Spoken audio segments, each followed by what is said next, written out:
This is With the First Pick, the CBS Sports NFL Draft podcast. This is episode 74. I know, right? Unbelievable. 74 episodes of Rick and Ryan, their beautiful faces and dulcet tones talking about the draft. That's right. I'm Ryan Wilson. That's Rick Spielman. And today we're looking at our favorite 2024 NFL draft prospects heading into the 2023 college football season, which gets underway in exactly 2 days, Rick. 2 days college football starts. That's crazy. Yeah. So back in the GM days, would you, I don't even know if there was a week zero back then, but would you be checking out college football games the opening weekend even before NFL got going? Oh, yeah. All the scouts are out. They've been through all the training camps and they're out on the road. There'll be guys there. My favorite game, and it was a reward for me, was after we got through the 53-man cut down, got the final roster set, the Monday Labor Day game was always my reward. So I'd fly out, go to that game, knew that it was time to get started for next year's draft. That was the official kickoff for me. So I went and saw a lot of those Labor Day games. And my one game, the last game that I saw was Florida State when Notre Dame went down to play Florida State. And I walked in the press box and there was 25 general managers there all saying the same thing. Got through the cuts, the roster set, kick the ball, give the ball to the coaches, and let us move on in life. You've talked about this before, but for as tough-minded and all that other stuff that you have to be as a football person, cut down day is one of the worst days of the year for you, right? Yeah, out of any day of the year, cut down day is the worst. Well, I got some bad news for you. We're going to be talking about cut down day next week. I think cut down day is officially on Tuesday. You don't have to fire anyone, so that's good, or let anyone go and kill their dreams. But we'll be talking about what the rosters look like and how those things shape up. But that's next week. Today, we're going to talk a little quarterback action. We'll also highlight some of our favorite players at some of the other positions, thinking of it as young men, ding, ding, ding, to watch this fall who could possibly hear their names called early in the 2024 NFL Draft. Speaking of which, Rick, is it too early to start? We are X numbers of days away from the 2024 NFL Draft countdown. It cannot start until the first game of the regular season. Oh, so. Awesome. Well, here's a follow-up. Here's a little, I told you I had a few trivia questions for you. Here's an easy one. Easy one in the sense that you're not going to know it. No one will be expected to know but me. Do you know how many days there are until the 2024 NFL Draft? Have no clue. 245. I was going to say 200 and some, but there you go. Yeah. All right. Well, you've decreed it. So next week we can start the countdown clock. We'll get a clock up going on this podcast and get excited for the 2024 draft, although it seems years away. It really does. What isn't years away is Labor Day, and Debo informs me that this year's Labor Day game, Clemson versus Duke, my guy Riley Leonard's going to be balling. Can't wait to watch that one.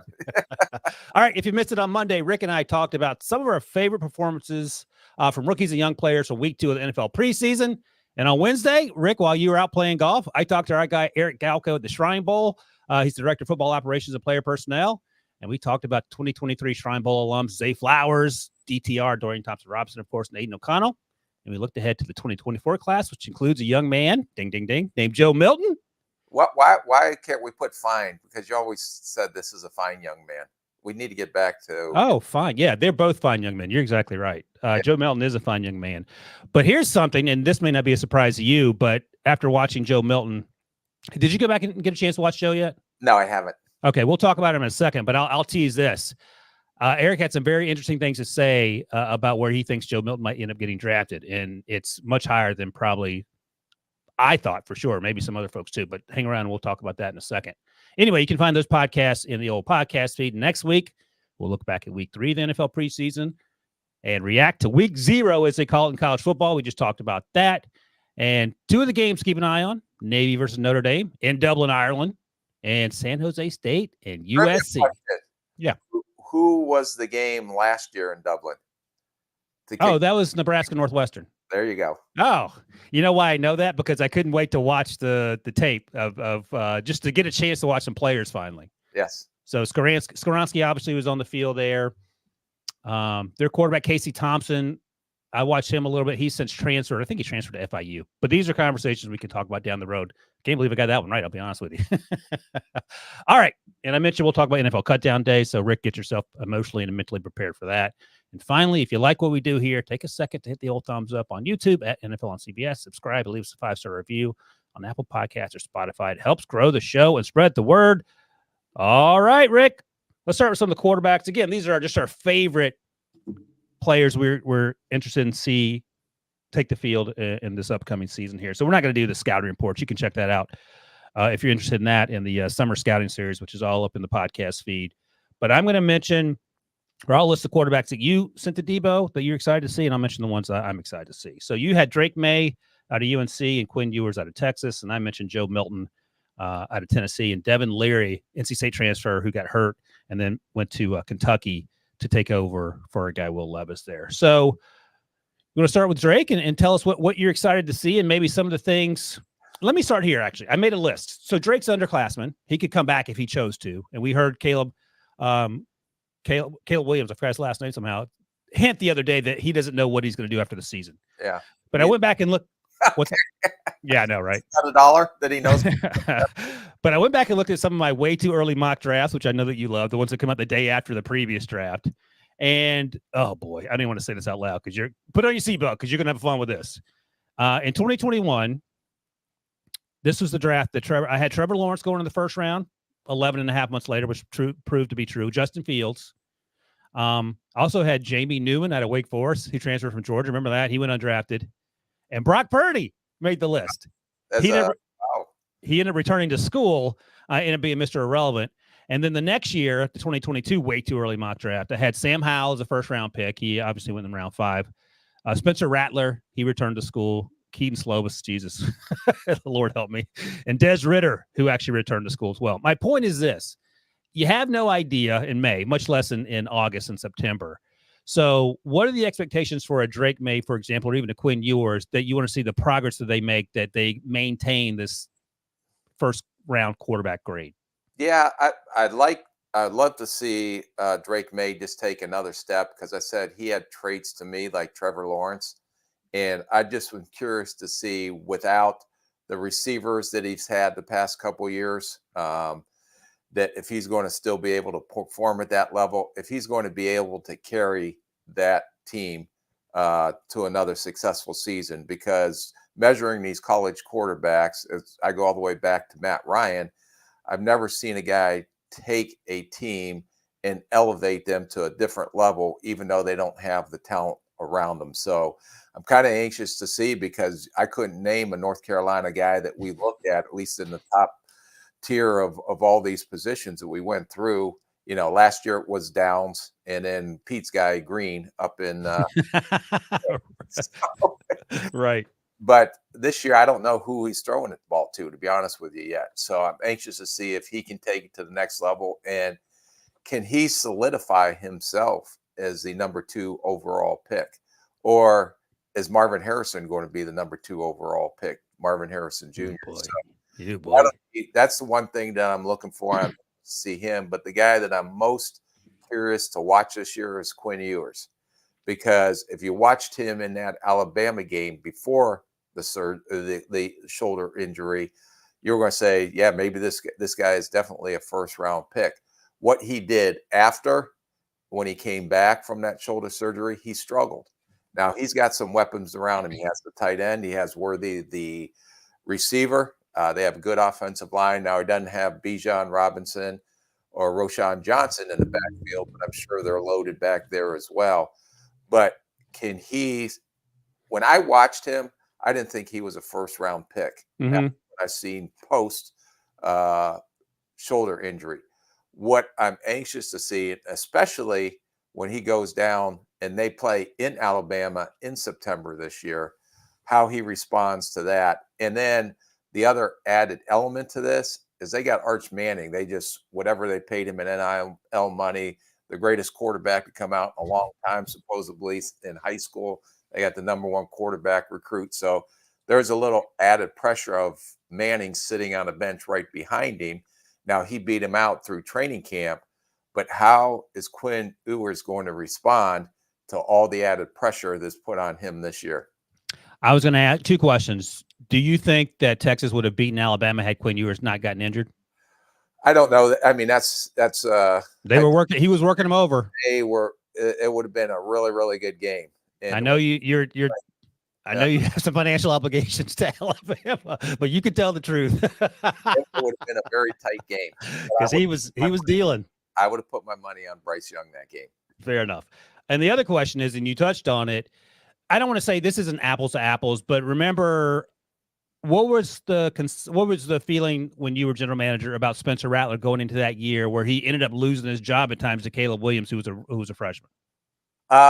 Yeah, well, he was just so inconsistent when you watched him. And then when Caleb Williams came in, you seen a night and day difference in their offense. And Riley is a pretty good football coach and pretty good job with quarterbacks. And Caleb Williams really took them to another level at Oklahoma before he transferred with Lincoln Riley over there to USC. So it'll be interesting to see this year down in South Carolina. Now, just reading through some clips, they said he's had his best training camp he's ever had down there. Can he possibly be a Jalen Hurts type that hit adversity, went to a new school? I know this is going to be a second year in the system down in South Carolina. Can all of a sudden he surface where no one's talking about him right now? Well, the reason I mentioned him, because, again, not the exact same situation, but just the pressure that you talked about that Quinn Ewers is going to face from the five-star sitting on the bench who's a freshman looking over his shoulder. And as soon as he throws an interception, you wonder, like, I don't know the Texas fan base and what their wants and needs are, whether they're sold on Quinn Ewers or whether they want to see Arch Manning. But I just wonder, if you ever overcome that pressure and you still play well, I would imagine that's something you consider in the evaluation process. That's a huge check. Yeah. Because, okay, it's just like Jalen Hurts. Why is he what he may not be the most talented thrower, is a really good athlete, improved. He's got great receivers to throw to, but the ability to handle that adversity and how you come out on top of that adversity is a huge part of the evaluation. Yeah, I like Quinn Ewers too, and hopefully he has a good season. I will say that I think they beat Alabama last year, the way they were playing. Alabama looked a little sluggish. They were in Texas, and Quinn was dropping dimes until he got hurt his shoulder there. All right, two of my favorite guys. I want to see what they do. Devin Leary, we'll start there. Quarterback Kentucky, transfer from NC State after he hurt his shoulder. He's undersized, and he didn't necessarily look undersized to me on tape. But when we were at the Kentucky Pro Day watching Will Levis, Devin was there, and actually our buddy Josh Edwards, who we work with here at CBS Sports, pointed him out to me. He is not big. No. And the injury concerns, I'm sure, have something to do with the size. That said, he is tough. He'll stand in the pocket. He'll take hits. I thought he made a lot of good plays for NC State. I thought he was pretty athletic. Now, he's probably early day 3 guy at this point, but if he has a good season for Kentucky, I think that can elevate his game. And tell me what you think of this, because I think they moved on from the offensive coordinator last year, and that Scangarello, I believe, who didn't help Will Levis at all. Just my little wild theory here. I think Devin Leary has a better season this year than Will Levis did last year at Kentucky. Potentially. I don't think he's as physically gifted. No way. No. And he is tiny. Is he kind of have a Jake Haener type year, I guess would be. Yeah, there you go. That's who pops into my head when you're sitting there talking. And again, he's played 25 years in college, and we talked about it in the last podcast. All these quarterbacks with all this experience are actually balling out in the preseason because things are simplified and they know where to go with the ball and they look confident, and maybe that's going to be Devin Leary's path as well. Yeah, no, it'll be interesting to see what he does in that Kentucky offense with that new offense. But he has to stay healthy. Right. And the size will definitely be a concern, which may prevent him to get into a Friday, because I don't think he's the same talent level. And we talked about with Bryce Young, the size concern. I hope you're not putting him in that category. Yeah, he's going to be the first overall pick. All right, the other guy, listen, man, this dude athletically is up there in the Anthony Richardson athleticism category. I'm talking about Joe Milton, the quarterback out of Tennessee. Took over for Hendon Hooker when Hendon tore his ACL late last year, and it was okay in the final game. I think the bowl game he played in. Prior to that, he was at Michigan, and he had opportunities there, didn't work out, and then he moved on to Tennessee. It's his chance to shine, and he's been around the block. He's not Anthony Richardson in terms of only having 13 career starts under his belt before he heads to the NFL. He can throw the ball a mile. Again, we were talking with Eric Galco on the podcast, the Shrine Bowl director, and he was at the Manning Passing Academy. And let me just ask you quickly, are you allowed to go to that if you're in the NFL? Technically, I think you can go down to that. I'm not sure of the rule. I don't know how many GMs actually go down to that because there are rules in place, but I don't know the specific rule. I never was able to go down there and attend. Okay, so you never went to that. Yeah. I didn't know if that was something that scouts would go to, or I didn't know how that worked. But either way, Eric Galko was there, and he saw Joe Milton, and he said Joe Milton had a better arm than Anthony Richardson, number one. Number two, and Eric is as tight in as anyone. They obviously have scouts on the Shrine Bowl staff. He thinks if Joe Milton has a good year, he could potentially be a top 10 pick. Now, again, a year ago, we weren't talking about Anthony Richardson as going fourth overall. There's a lot of questions about, is he going to start? How much is he going to play? Even during the course of the fall, where he had some stinker football games, you were trying to figure out where he would end up going. And when I watched Milton, athleticism, triple check, I thought he looked like a fourth round guy, a developmental project. He's a little older though.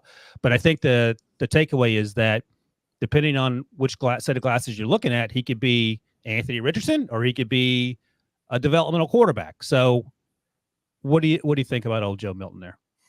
I would say this, just thinking about it, is that the one thing when you watched Anthony Richardson, and I go back to 2 years ago when he played against LSU, you've seen some things that were just wow. Mm-hmm.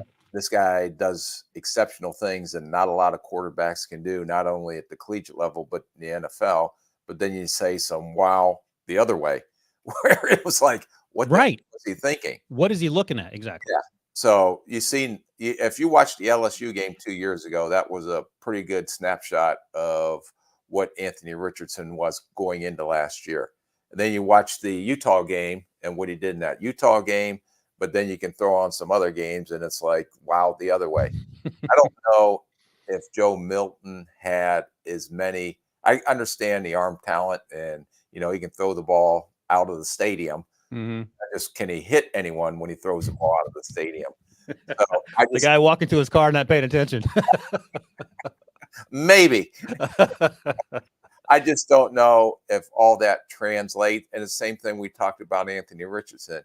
Does it translate to being a quarterback in the NFL? Because just arm talent alone is not going to get you very successful or very far in the NFL.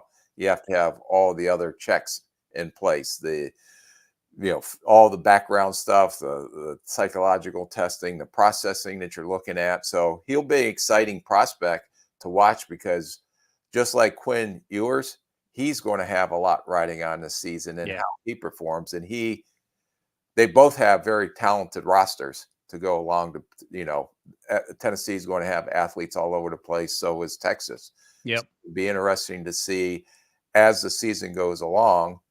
We recognize the skill set, but can it translate to being an NFL quarterback? Same questions we had on Anthony Richardson last year at this time, if we had this podcast going last year. Yeah, I just did it by myself in the basement. forgot to hit record, but I did ask that question. Here's the other thing. And by all accounts, Joe Milton's a fine young man. Like the off the field, he's great. I don't know about the psychological. Obviously, I have no idea about that part, and we'll find out in due time. But what about this? Anthony Richardson, incredibly raw, so there's a lot of room for growth.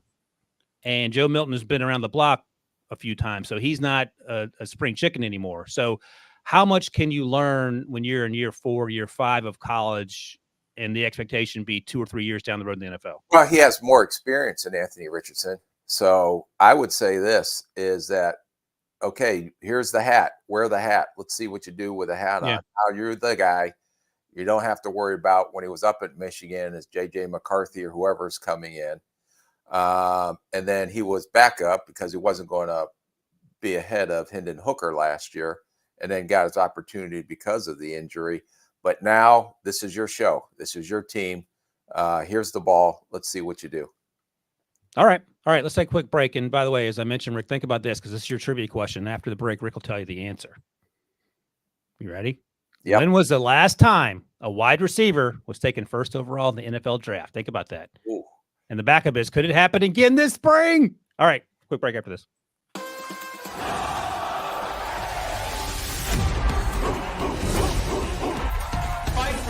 First play of the game to the last play of the game. 1, 2, 3. And we got two of the hottest conferences. This is big-time college ball. They're going to come. We're going to come. Two big boys getting ready to play. Big, the operative word here. And here they come.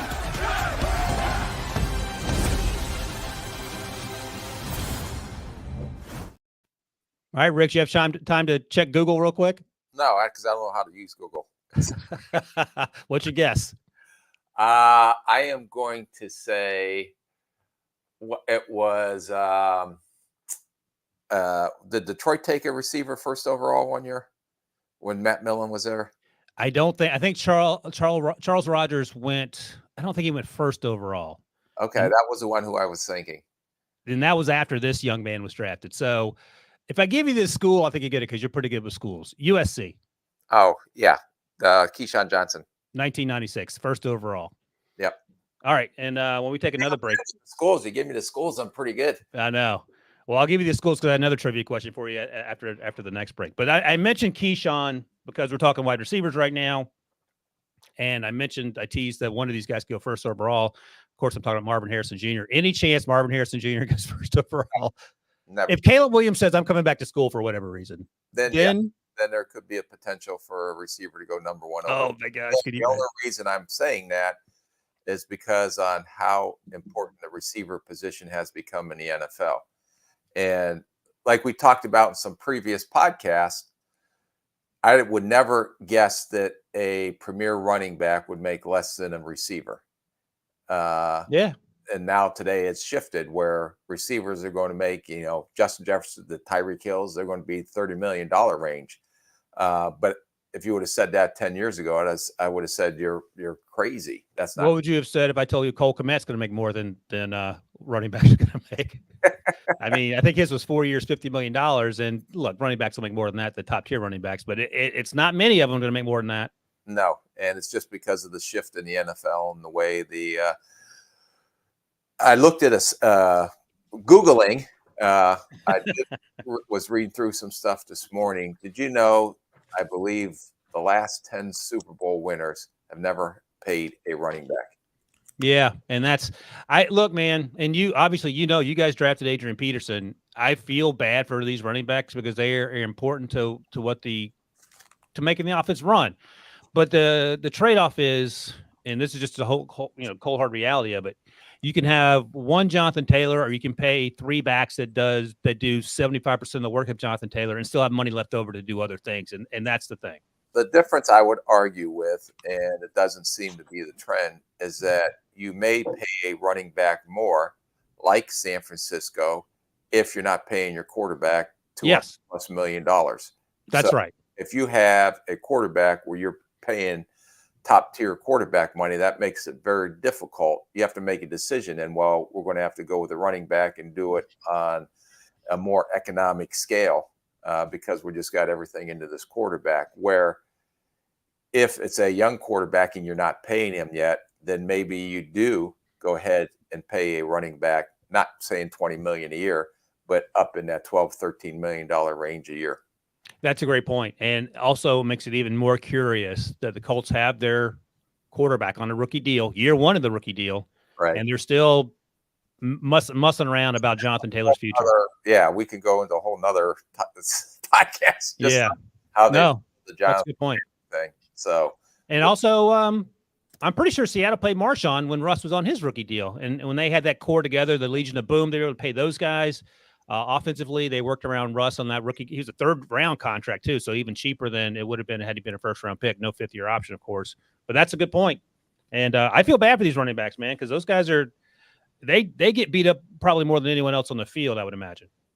Yeah, no, that's a high-risk injury position.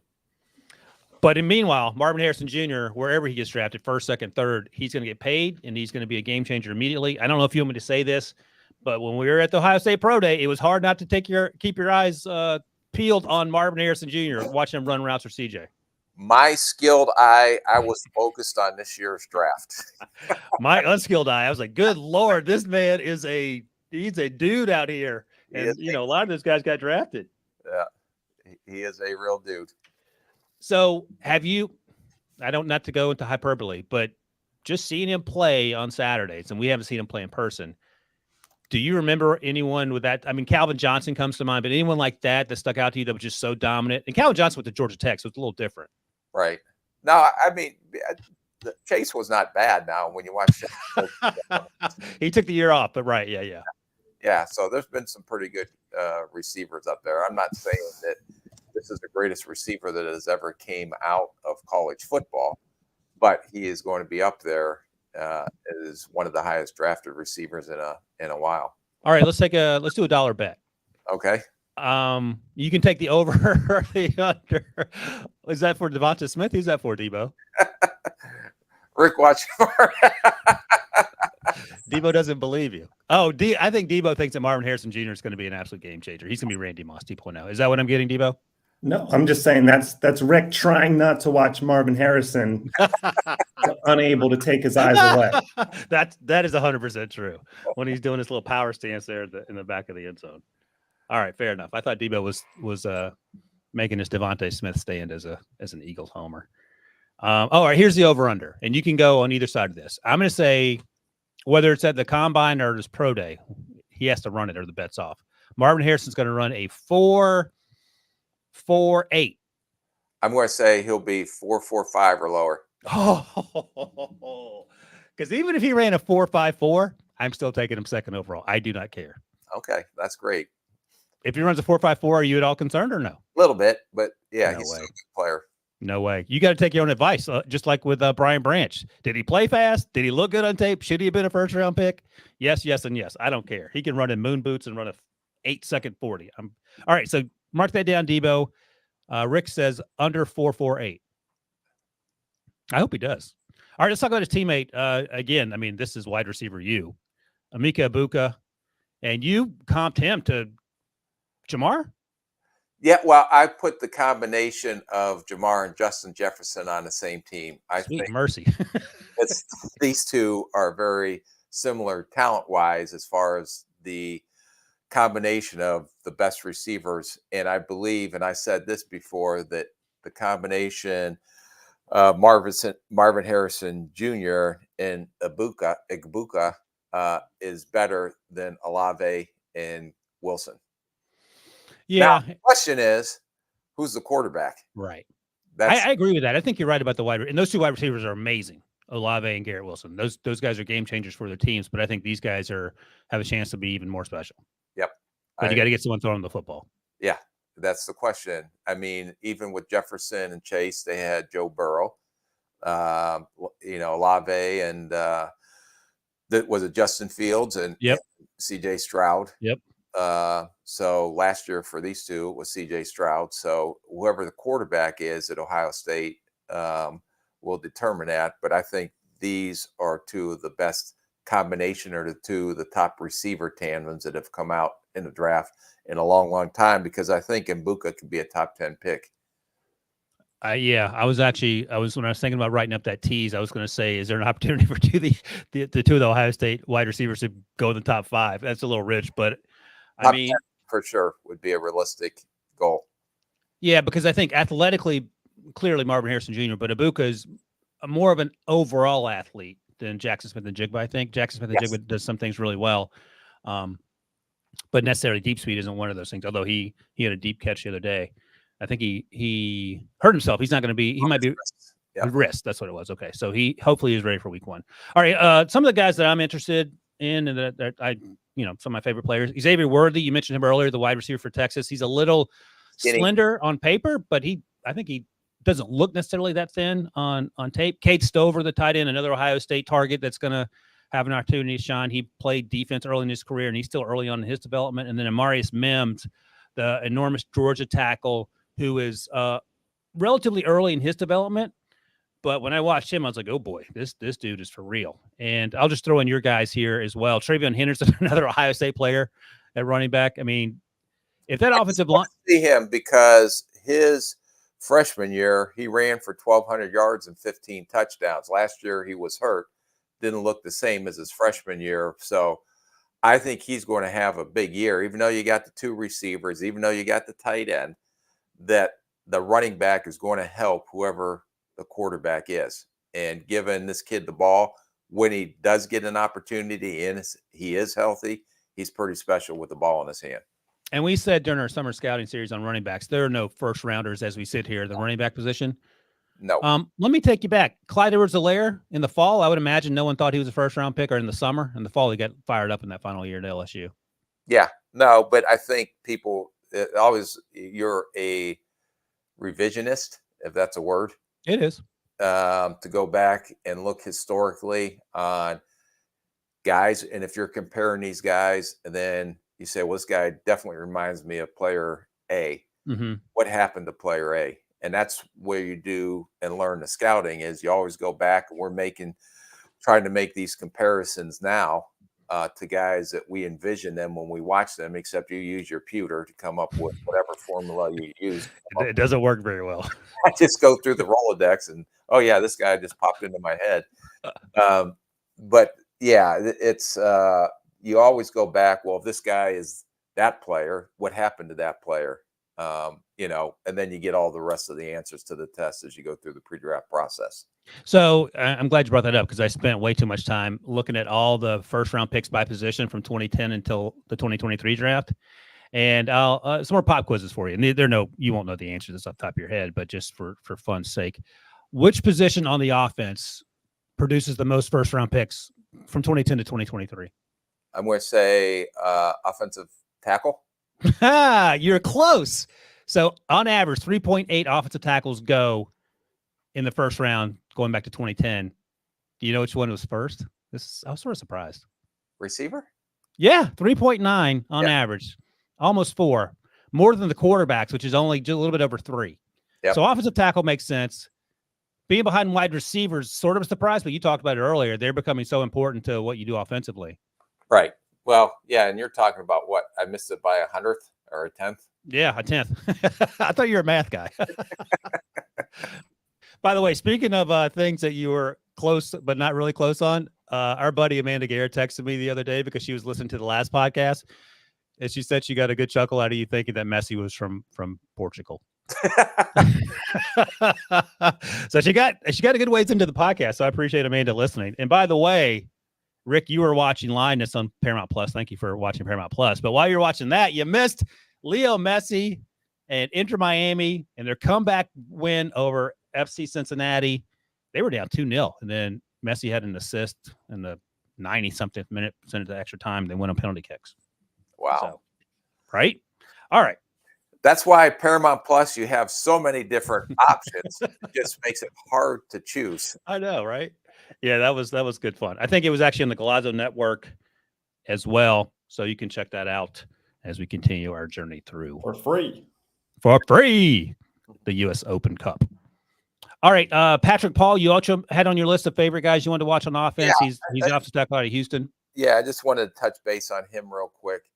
He has the athletic skill set to be a first-round talent, but he didn't play to that level. Now, I have him as a Friday guy right now, but going into the Big 12, playing against better competition, he's going to get tested, and it'll be interesting to see if he can take that next step and how he responds, especially to better competition. So I'm excited to see where he ends up. Yeah, it's funny. Like, I had him as a first round grade based on the potential. You had him as a day 2 guy, and you were giving me the business about our buddy Javon Bullard not being a day 1 guy because I got hung up on the measurables. So different reasons. I mean, you want to see him continue to progress. By the way, I've hidden on my computer. I've hidden all my heights and weights of the prospects. So I'm just watching guys now, and whatever happens, happens. Yeah, this will be interesting. Well, it can't get worse, right? Yeah, fasten your seatbelt. It's going to get worse. So let me ask you this, as I'm looking through, since I did all this work, which offensive player has the fewest number of, on average, players taken in the offensive position, has fewest number of players drafted in the first round? I'm going to say guard or center, interior offensive line. Actually, no, 2.4 on average. You're not going to throw in a fullback, God forbid. No, but quarterback, wide receiver, running back, tight end, offensive tackle, interior offensive line. Those are my categories. Okay, I was close though, right? Interior offensive line. The smallest one is actually a pretty big difference. The position that has the least number of first round picks. Tight end. Tight end, less than one. Well, that's changing. That is changing. Last year, although only one went, Dalton Kincaid somehow was the only one to go. None went in 2022. Had a lot of zeros, actually, surprisingly, but you're right, it's changing. Then running back, actually had 2 last year, which is sort of funny. On average, 1.5 running backs go in the first round. Okay. Again, you mentioned Pete Prisco turned everyone on, including the Detroit Lions, to Antoine Green, the wide receiver out of wide receiver. He turned us on to Jalen Conyers, a tight end out of Arizona State. He was one of your favorite guys. And you actually like this guy. Like, he's a good athlete. And he's a good athlete. And why I wanted to watch him this year was because he was very rarely used in a passing game until towards the end of the season. All of a sudden, they started throwing them the ball at the end of the season, and he started producing. And with the new head coach coming in, Kenny Dillingham's offense, I'm going to be interested to see how this tight end is used in his offense and if he can build off of what he showed at the end of last season. Okay. I like it. I liked him too when we watched him. We talked about him as well. If you're interested in hearing more about Conyers in the summer scouting series about the tight ends. All right, we're going to take another quick break. But before we do, follow-up trivia question to you, Rick. Think about this over the break. How many Hall of Famers came out of that 1996 class in which Keyshawn Johnson went first overall? And you get $1 towards your dollar bet total for the 2024 draft cycle. Two. Everyone, you got to name names, dude. You got to give me names. You can't just say that. So think about that. Check your Peter real quick, and we'll be right back after this. It's time. The best Transformers yet. There you go. Is now streaming on Paramount Plus. This is gonna be fun, man.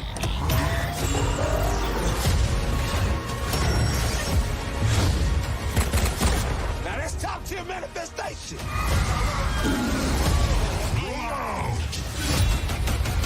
Transformers: Rise of the Beast. Rated PG-13. Now streaming on Paramount Plus.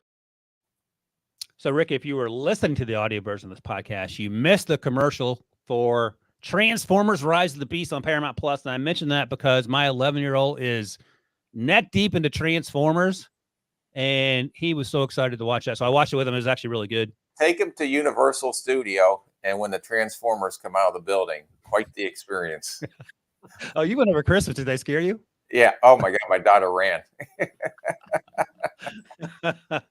All right. I'll put that on the to-do list. All right. Back to the job at hand here. Do you have any idea who and how many Hall of Famers came out of that 1996 class in which Keyshawn Johnson was the first overall pick? 2. I don't have any idea the names. 6. 6? And let me tell you these names. And it just goes to show the draft is such a crapshoot because you would take every single one of these players over Keyshawn. No disrespect to Keyshawn. Ray Lewis came out of this class. They also got Jonathan Ogden in that draft, by the way, also a Hall of Famer. The Ravens did. Marvin Harrison, senior, out of Syracuse. Terrell Owens. Where'd he go to school? Tennessee, Chattanooga. Oh, my gosh. Look at this. Zach Thomas. Texas Tech. And one more. Debo's guy, Brian Dawkins. Oh, God. Why we always have to have Debo involved in this? I don't understand. Where did Brian Dawkins go? Oh, that's a good one. He wasn't Maryland, was he? No, close. You're on the right coast. Yeah. You know Debo? Of course, I know the greatest safety of this generation went to Clemson. Look at old Debo. I thought I had Debo on that one. All right, yes, 6 Hall of Famers out of that class. That's pretty impressive. All right, Rick, I just got a reminder that you and I are doing HQ at 12:15, so don't forget about that. Let's talk about the defense real quick here.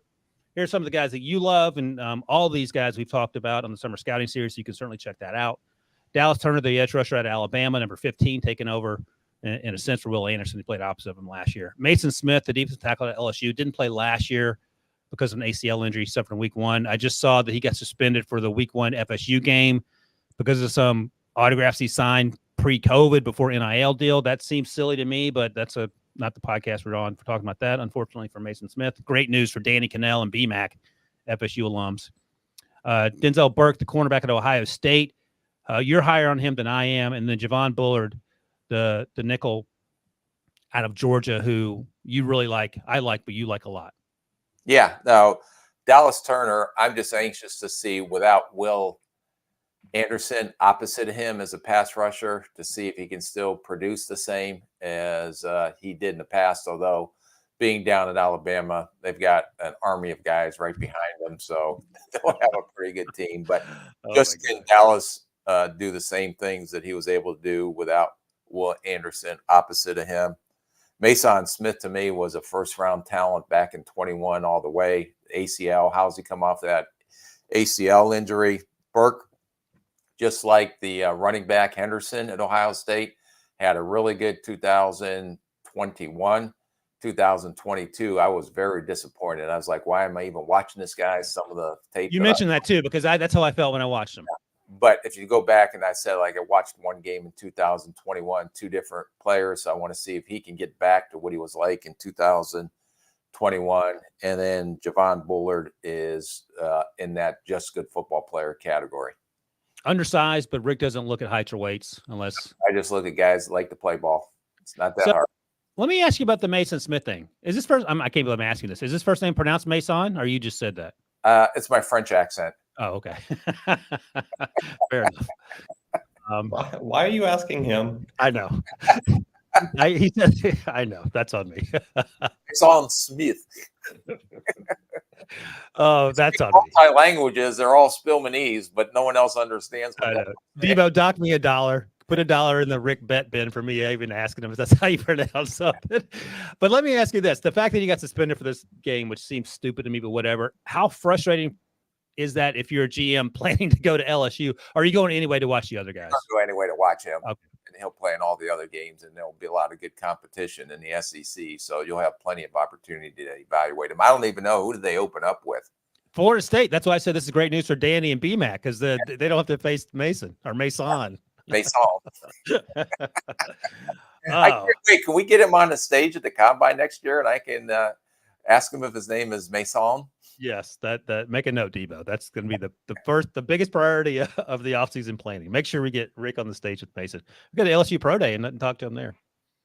All right, I like Dallas. I like Mason. I want to see Burke more and Bullard. I liked him, and now you turned me on to him as someone who's potentially going to be prime for a big year. Here's some of the guys that I love. I can't wait to see. Chop Robinson. We didn't get a chance to talk about him in detail, but I watched him ahead of the summer scouting series on the edge rushers. He is, you say all the time, a guy plays with his hair on fire. This dude has his hair on fire. He is strong and he's pretty twitched up. Jerzon Newton, the defensive lineman at Illinois. Last year we were focused on in the secondary with Devin Witherspoon and my guy Sidney Brown, Juan Martin, all guys who got drafted first 2 days. Devin went 5th overall, but Newton was an absolute monster in the middle. I think he was my DL1. I think you had him in your top 5 of the guys that we watched. Yeah, no, he's a good football player. He needs to show a little bit more consistency as an inline pass rusher. Let me ask you about that, because I there were some concerns from fans through the first few weeks of the preseason that the offensive line in general across the NFL, there isn't much depth, and defensive linemen and second and third teams were destroying the first team offensive lines. Is that sound about right? Usually there's more depth along the defensive line than offensive line. Just the defensive line, they really don't have to think. They just go. Yeah. The offensive line is learning a new playbook, trying to identify protections, doing a lot of things up front. And I'm not saying they hesitate, and they're working with different combinations up front all the time. Right. So it's not like you have your starting 5 that work, together in practice every day. You have different combinations up there. So that's a little bit of a chemistry issue. Offensive line seems to be the group that takes the longest to develop because they have to learn the speed of the game. They have to learn, they're working with, whoever their partner is next to them. But it's a mixed match and hodgepodge of offensive linemen. And you may have 2 guys in there that aren't even going to make an NFL team, but because because you don't want to get a guy hurt, you're throwing him in there. Then you have all these guys on the defensive side of the ball that can just go play football. They don't have to think. So that's why you see some struggles with the offensive line. I remember Scott Pioli saying your left tackle from North Carolina State, boy, had a few struggles here this preseason that he needs to step up. Iggy. I know. I need to see more from Icky, because Icky was a grown man in college against ACC competition, and The anchoring wasn't an issue. The athleticism wasn't an issue. And it just seems to be a different speed, which isn't a surprise necessarily. But I remember Scott Pioli saying once a few years ago at the Senior Bowl that even when, as a general manager, when you sign players, bring them in the middle of the season because of injuries or whatever, just depth guys, especially on the offensive line, at some point you just like want guys that aren't going to get other guys hurt. Correct. So, you may not be the next coming of Joe Alt, for example, but just stay on your feet so you're not rolling up our starting center or our starting left tackle because you're in there. Yeah. Oh, you actually have conversations, and coaches will say, I can't put this guy in there. He's going to get someone hurt. Right. That's what my baseball coach used to say about me, not getting people hurt. But true story. My college baseball coach, according to people that were on the bench, said we have to find a way to get Wilson out of the game. That's something you never want to hear, firsthand or secondhand, it turns out. But anyway, Newton, you mentioned more consistency. I like what we saw from him last year, so hopefully he builds on that. Another guy that I love and can't wait to see is Barrett Carter, the linebacker out of Clemson. He fits the mold of the new age quotation mark off-ball linebacker in that he's probably 225, 6'1", 6 feet, whatever he is. He can run sideline to sideline. He'll take on blocks. He'll hit people. Jeremiah Trotter Jr., his teammate, is more the traditional linebacker that we've seen over the last quarter century. But I think Barrett Carter could be one of these twitched up. I think he's better than Trenton Simpson, who got drafted by the Ravens. Not as big, maybe more instinctive. Yeah, exactly. I agree with that. And the other guy, and I hesitate to mention him because he's young, and I don't want people to be reading this and getting in his ear or whatever. Nate Wiggins, the cornerback out of Clemson. Yeah, I don't want to ruin a kid's career and have him come out because Ryan Wilson said. I know, can you imagine that? That's a huge burden to bear. He's 19, but he's long. He's not going to tackle anyone, but he's really strong in pass coverage, and he was fun to watch. But we'll see. Hopefully, he makes the right decision on his college future. But I'm looking forward to watching him play. Whether he stays or goes, that's certainly up to him. Look at that, 46 minutes, Rick. Ryan, I have a trivia question. Oh, here we go. And this is inspired by someone in the chat earlier. And there's not a definitive answer right now. But how many Hall of Famers did Rick Spielman draft? When it's all said and done, we have AP as a lock. And then AP's a lock. There's a couple other question marks. Justin Jefferson, certainly on track. So wait a second, though. Your first draft was 2007. Is that right, Rick, or was it before that? 2007. Okay. So that's AP. Justin Jefferson. I think Diggs is, making a case. Yeah. Not a lock whatsoever. I think the sneaky one is Harrison Smith. Oh, that Harrison Smith's going in, I think. What do you think, Rick? Yeah, he's been a great player for a long time. I would say Jared Allen, but we didn't draft him. We traded for him. And I don't know if Kevin Williams, whoever, I didn't draft him, so I couldn't take credit for that. So yeah, that would be those would be probably maybe the four. That's pretty good. Running backs, don't get in anymore. Dalvin at one point, you probably think so. Who knows? Christian Darrisaw might turn out to be a top 5 left tackle of all time. Yeah, Prisco's going to vote for him for sure because Prisco found him and then told Rick about him. That's how Rick got onto Christian Darrisaw. So I didn't even know Prisco then. He never talked to me when he came to training camp. He was too busy talking to Zimmer. Are Mike Zimmer and Pete Prisco similar, or they're not similar? Similar. Yeah, I was going to say they feel like they would be cut from the same cloth. Yes. All right, that's it. Unless you got anything else, Rick? No. Excited for next week. We'll talk about it. Be interesting to see how this cut down goes and who gets waived, and maybe talk some of the strategies behind why they may have waived that player as well. And also, one of the things you're doing, like literally today, the next few days, if you're a general manager in the front office, you're looking around the league and trying to figure out who else is getting cut. Is that right? Yeah, no, we've already had all the reports sent in. So we're actually getting ready to stack the board as we potentially try to make the predictions on who's going to get cut from other teams.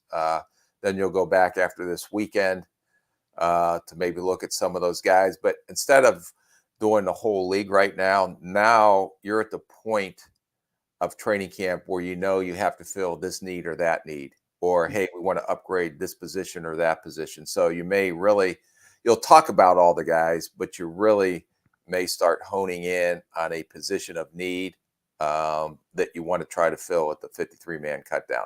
And a lot of times there's conversations going on this week on, hey, this guy's on the bubble.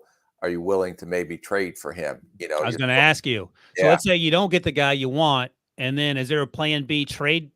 Well, plan? you know, and then that's like throwing the nickels at, you know, at the end of the draft, 6, 7 Yeah. rounders, or flopping this or flopping that. A lot of it will be you won't make a trade because you want to wait to see how healthy you get out of this last preseason game. But more important, if you're picking at the bottom of the pecking order, which goes off of last year's draft order. Yeah. So if you're in the low 20s and you know that this guy may get cut, that you're not going to have an opportunity to go get him because someone else will probably claim him before he drops down to you in the claiming order, then maybe you do something like that. Do you have any memories of trading for guys this late in the process that worked out? Traded away a couple guys. Okay. Late. You know, usually we stayed pretty patient and kind of waited to see if guys came down. And it's like draft day. It's like you put a claim in on guys, and then you find out, you know, once all the claims are in and everything, the league will call you and say you got him or you didn't get him. And if you did get him in the claiming order, then you got an hour to make a roster move. Oh, geez. Difficult because you may be having practice out there, and You got to run back to the building. yeah, well, no, you're in the building, but then you have to have someone run down and bring that player up off of practice. Say, hey, we're gonna have to let you go. Oh, I see. Gotcha.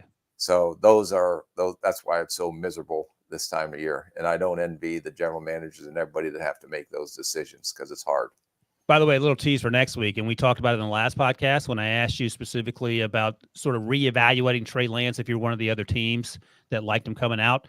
That's going to be a real conversation, it sounds like now, because Sam Darnold's been named number 2. Trey Lance wasn't at practice on Wednesday as we're recording this. He's supposed to play in the final preseason game, which feels sort of weird. So we'll find out together, but maybe that's something we'll be talking more about next week. Yeah, and are they willing to trade him, and what would they be willing to take? No one's going to give him the value of first, second round pick. You may be able to get a Saturday pick for him. And yeah, well, I asked you last podcast that 4th rounder, and you just didn't want to answer it. So yeah. if you call with the 4th rounder, are you considering it? I don't know if I'm San Francisco considering it, Yeah. considering the quarterback injury Yeah. history that we have here, that you almost want to go in with 3. And, you know, Purdy, as well as he played, he hasn't shown that he is durable yet. He hasn't just had a track record of it. You know, Sam Darnold has been healthy, and if he's your number 2, but what are you willing to stomach if you have to trade away Trey Lance? That's right. Yeah. Yeah, man, that's crazy. All right. We'll talk about that stuff and more. What do you got, Debo? Oh, Brandon Allen's their number 4 as well. So Brandon Allen. Maybe guess go back to Cincinnati because with Joe Burrow's calf injury and Simeon and Browning, who I had both. Oh, you did? Yeah. I had both. I didn't know you had Jake. Yeah.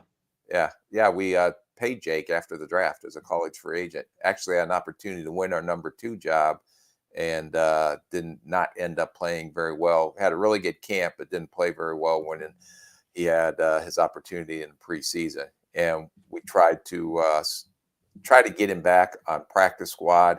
We were hemming and hawing a little bit at the time, and then he ended up signing on Cincinnati's practice squad.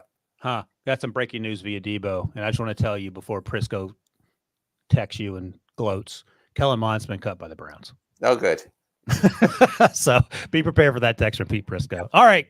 That's it. Let's get out of here. I love Kellen Mond too. You know what? I still have a scout that texts me every once in a while, laughs at me because I was so high on Kellen Mond, but whatever. He's not a Viking scout, in case you're wondering. Hey, we all can't be perfect like Pete. All right, that's it. Remember, you can watch us live on YouTube at NFL on CBS. And if you haven't, take 2 seconds right now to hit the thumbs up. And if you're on Apple Podcasts, Spotify, give us a little 5-star review. And that's it. That's a wrap on episode 74. Thanks as always to my guy, Rick. Thanks to Debo for producing. And thanks to all you guys who watch, listen, and comment. We'll be back next week to recap week 4 or week 3 of the preseason. It's no longer week 4. Talk a little college football, and we'll talk cut down day around the NFL. See you then.